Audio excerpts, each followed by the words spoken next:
மாண்பு பேரவைத் தலைவர் அவர்களே, 100 நாட்கள் தான் இன்று நடைபெற்று சட்டமன்றம் நடைபெற்று கொண்டிருக்கிறது.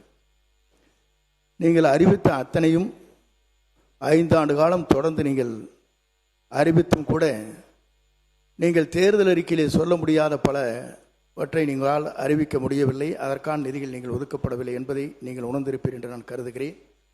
எங்களை பொறுத்தவரை, நம்முடைய முதலமைச்சரை பொறுத்தவரையும் இதற்கான திட்டங்களை வகுத்து கொண்டிருக்கிறார்கள்.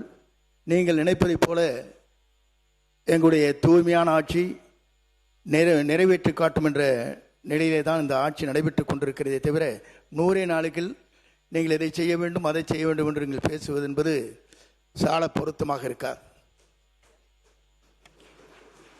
மாண்புமிகு உறுப்பினர். மாண்புமிகு பேரவைத் தலைவர்களே, மாண்பு அமைச்சர் அவர்களை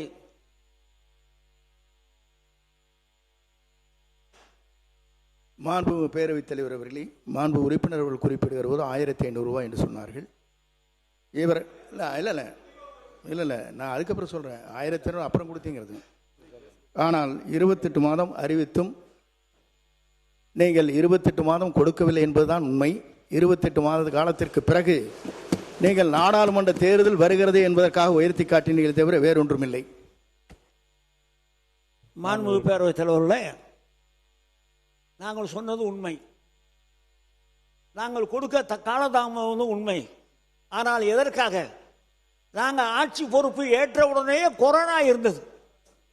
கொரோனா இருந்தாலும் 4000 ரூபாய் ஒரு ரேஷன் கார்டுக்கும் கொடுத்தவர் எங்களுடைய தலைவர். கொரோனா இருக்கு என்று சொல்லி சாக்கு சொல்லி தப்பிக்கவில்லை, அதையும் கொடுத்தார், இன்னும் கொடுத்திருப்பார். மக்களுக்கு செய்வதில் தான் எங்களுக்கு ஒரு சந்தோஷம்.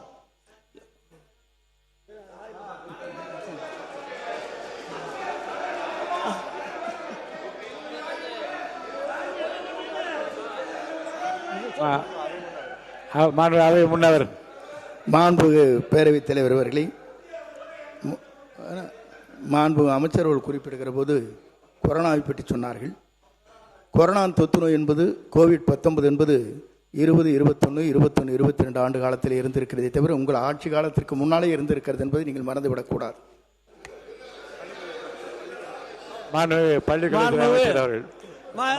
பள்ளிக்கல்வித்துறை அமைச்சர் பேசி. மாண்புமிகு பேரவைத் தலைவர் அவர்களே, மதிப்பிற்குரிய உறுப்பினர் அவர்கள் ஏன் கொடுக்கவில்லை, எதற்காக கொடுக்கவில்லை, ஏனென்றால் கொரோனா இருந்தது என்று சொன்னார். உங்கள் மூலமாக அண்ணனுக்கு சொல்லிக் கொள்கிறேன், கொரோனா காலத்தில் கை கொடுக்க கூடாததா என்று சொன்னார்களே தவிர மகளிர் உரிமை தொகையை கொடுக்க கூடாது என்று சொல்லவில்லை. உறுப்பினர். மாண்புமிகு பேரவைத் தலைவர்களே, கொரோனா காலத்தில் அரசினுடைய நிதி நிலைமை எப்படி இருந்தது என்பதெல்லாம் நீங்கள் அறியாத ஒன்று ரகசியம் அல்ல. அந்த கஷ்டத்திலே கூட 4000 ரூபாய் வழங்கினார்கள். எங்களுக்கு என்ன பிரச்சனை என்று சொன்னால், எங்கள் பக்கத்தில் இருக்கால போய் நீ ஏன் எங்களுக்கு ஓட்டு போடலை, நாங்கள் உங்களுக்கு நிறைய செஞ்சுருக்கோமே, எங்கள் தலைவர் இதெல்லாம் பண்ணியிருக்காரு அப்படின்னு சொல்லும்போது என்ன சொல்லிட்டாங்க, நம்முடைய முதலமைச்சர் வந்தால் எங்களுக்கு 10,000 ரூபா கிடைக்கும், நான் வீட்டில் இருந்தால் 4000 ரூபா கிடைக்கும், எங்கள் வீட்டுக்காரம்மாவுக்கு எங்கள் அம்மாவுக்கு 3000 ரூபா கிடைக்கும். இதெல்லாம் கணக்கு போட்டு 10,000 ரூபா மாதம் கிடைக்கும், 6 சிலிண்டர் வரை கிடைக்கும், நீங்கள் வந்தால் கொடுப்பீங்களா? அதுக்காக தான் ஓட்டு போட்டோம். நாங்கள் அதில் ஏதாவது ஒன்று வருவான்னு நான் தேடி பார்த்தோம். பொது பட்ஜெட்டையும் பார்த்தோம். நாங்கள் மக்கள் மத்தியிலே கொள்கையை சொல்லி கொஞ்சம் இருக்க நான் பேசிக்கிறேன். நான் ஒன்றும் சொல்லலையே, கொஞ்சம் சண்டை இல்லையா?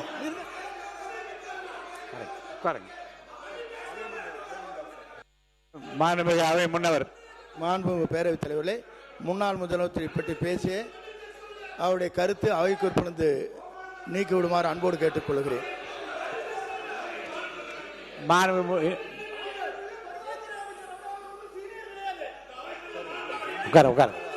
உட்காருங்க.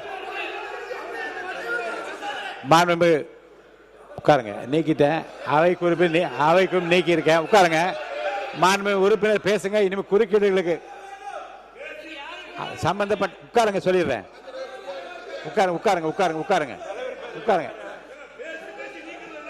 எதிர்கட்சி கொறடா ஒன்று உட்காருங்க. நீங்க சொல்லுங்க. உட்கார சொல்லுங்க. உறுப்பினர் உறுப்பினர் பேசுங்க. இனி உறுப்பினர் பேசுகிற போது குறுக்கீடுகளை தவிர்த்து அவர் பேசி முடிந்த பிறகு விளக்கங்களை பெறலாம். உறுப்பினர் மட்டும் பேசுங்க. உட்கார சொல்லிட்டேன், நான் தான் விளக்கம் சொல்லிட்டேன். உட்காருங்க, இதை பத்தி விளக்கம் சொல்லிட்டேன். உட்காருங்க, நான் சொல்லிட்டேன்ல, அதே விளக்கத்தை நான் சொல்லிட்டேன். உறுப்பினர் பேசி முடித்த பிறகு சம்பந்தப்பட்ட துறை சார்ந்த அமைச்சர்கள் பதில் சொல்லலாம். அது வரைக்கும் குறுக்கீடு இல்லாமல் உறுப்பினர் பேசும்படி கேட்டுக்கொள்கிறேன்.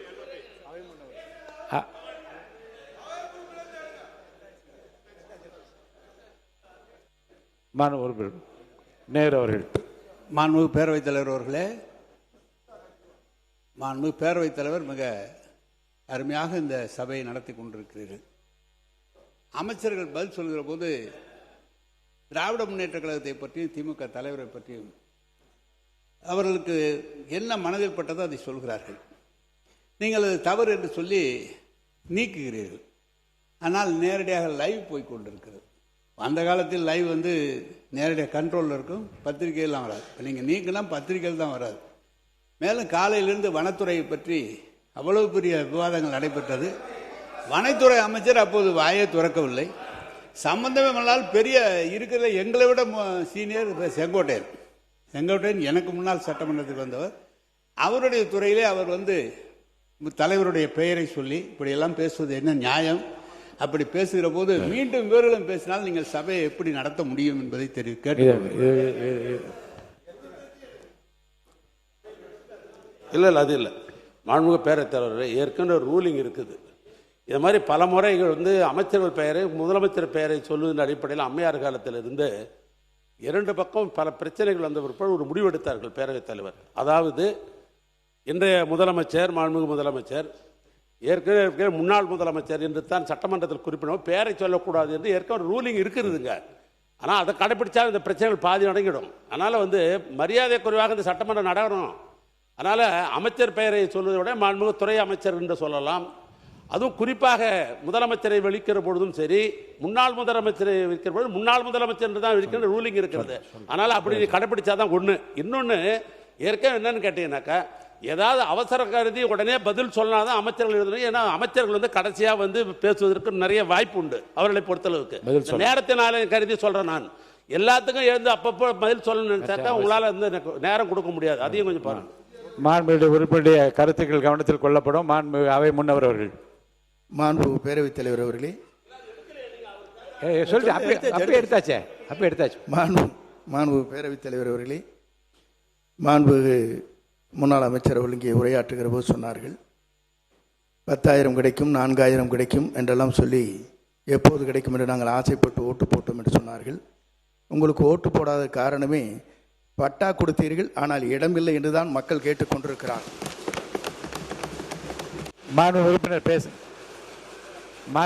பேசுங்க. குறுக்கீடு இல்லை. மாண்பு உறுப்பினர் அவை முன்னவர்.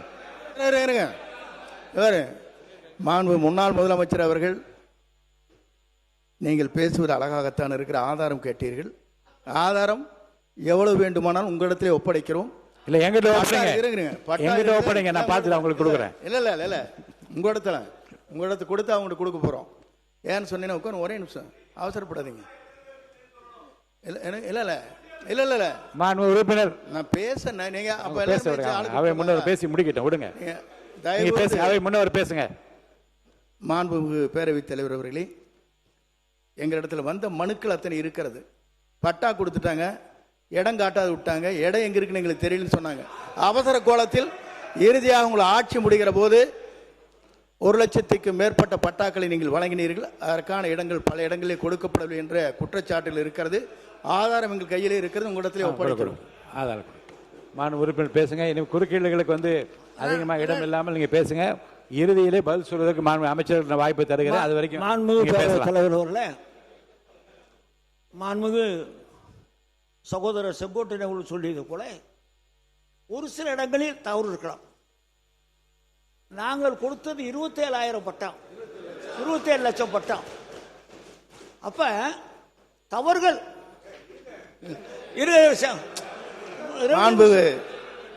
மாண்பு முன்னாள் அமைச்சர் அவர்கள் ஒத்துக்கொண்டார்கள். அதற்கு நன்றி. இல்லை இல்ல, நான் பேசுறேன் சொல்ல மாண்பு உறுப்பினர் பேசுங்க, நீங்க இல்ல, பேசுங்க. நீங்களும் பட்டா கொடுக்க போகிறீர்கள், நீங்கள் பட்டா கொடுக்க போகிறீர்கள் சொல்லியிருக்கிறீர்கள். என்ன நடக்குது என்பதை நீங்களும் சித்தன வருஷகாலம் சட்டமன்ற உறுப்பினராக இருந்திருக்கிறீர்கள்.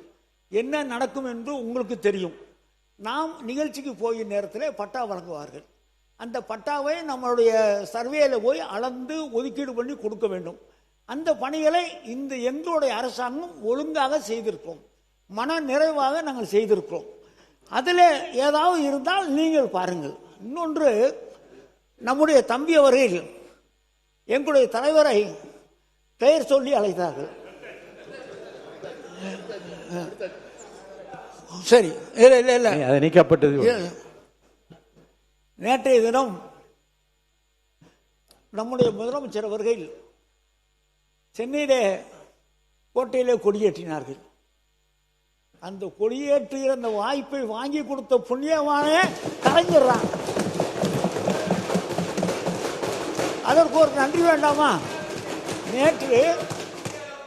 நேற்று கோட்டையிலே கொடியேற்றிய நம்முடைய முதலமைச்சர் இங்கே உட்கார்ந்திருக்கிறார்கள். நீங்கள் எல்லாம் முன்னால் உட்கார்ந்துருக்கு, நாங்கள் டிவியில் பார்த்தோம். நீங்கள் அந்த ஒரு நிமிஷம் சந்தோஷத்துக்காகவாவது கலைஞரை பாராட்ட வேண்டும். கலைஞர் இல்லை என்று சொன்னால் இந்தியாவில் எந்த முதலமைச்சரும் சுதந்திர தினத்திற்கும் கொடியேற்றி இருக்க முடியாது. இன்னும் சொல்ல வேண்டும் என்று சொன்னால் வனத்துறை அமைச்சர் உட்காருங்க. வனத்துறை அமைச்சர் உட்காருங்க. வனத்துறை அமைச்சர் உட்காருங்க. மை கொடுக்க வேணாம். அமைச்சர் உட்காருங்க. வனத்துறை அமைச்சர் உட்காருங்க. வனத்துறை அமைச்சர் உட்காருங்க.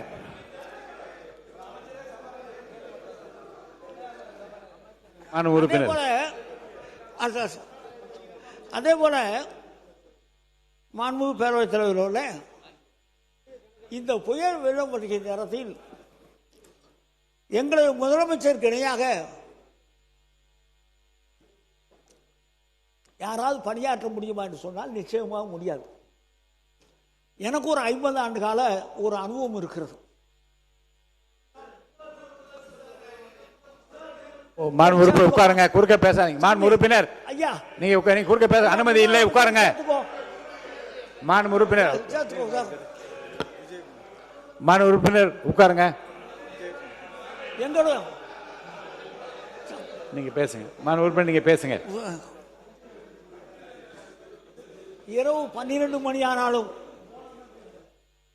1 மணி ஆனாலும் மழை பெய்கிற நேரத்தில், வெள்ளம் வருகிற நேரத்தில் அந்த இடங்களுக்கே சென்று அமைச்சர்களை, அதிகாரிகளை அழைத்து சென்று அங்கே நிவாரணங்களை வழங்கியவர் எங்களுடைய முதலமைச்சர் அண்ணன் தளபதி அவர்கள். எங்கள் முன்னாள் முதலமைச்சர் அண்ணன் தளபதி அவர்கள்.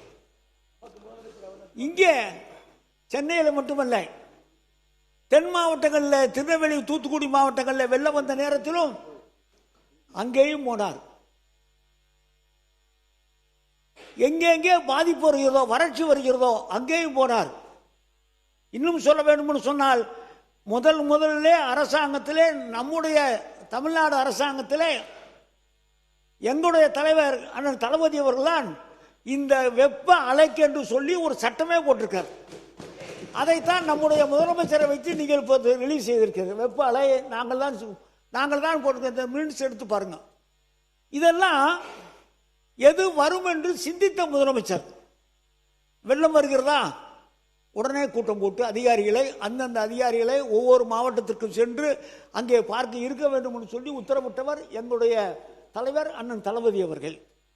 ஒவ்வொரு காரியமாக இருந்தாலும் எதையும் சிந்தித்து முன்கூட்டியே பாதிப்பு வராத அளவிற்கு. காரணம் ஏன் சொல்லியேன்னு சொன்னால், எங்கள் காலத்தில் 5 தடவை பேரிடர் வந்திருக்கிறது. 5 தடவையும் எந்த சேதாரம் இல்லாமல் இந்த தமிழ்நாட்டை காப்பாற்றியவர் எங்களுடைய தலைவர் தளபதி அவர்கள். ஆக எதையும் சீர்நோக்கி பார்க்கக்கூடியவர்கள். அனுபவம். சட்டமன்ற உறுப்பினர், அதற்கு பின்னாலே மேயர், அதற்கு பின்னாலே துணை முதலமைச்சர், முதலமைச்சர் என்று சொல்லி எல்லா வகையிலும் அனுபவம் இருக்கிற காரணத்தால் அதையெல்லாம் செய்து கொடுத்த மிகப்பெரிய ஒரு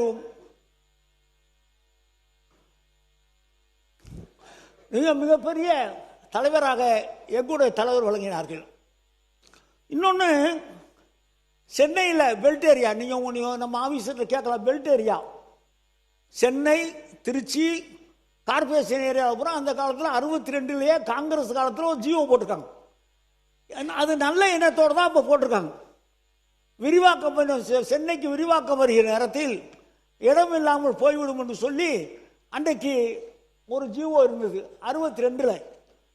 ஆனால் 62ல் இருந்து மக்கள் அந்த இடங்களில் குடியிருந்து வீடு கட்டி வாழ்ந்து கொண்டிருக்கிறார்கள்.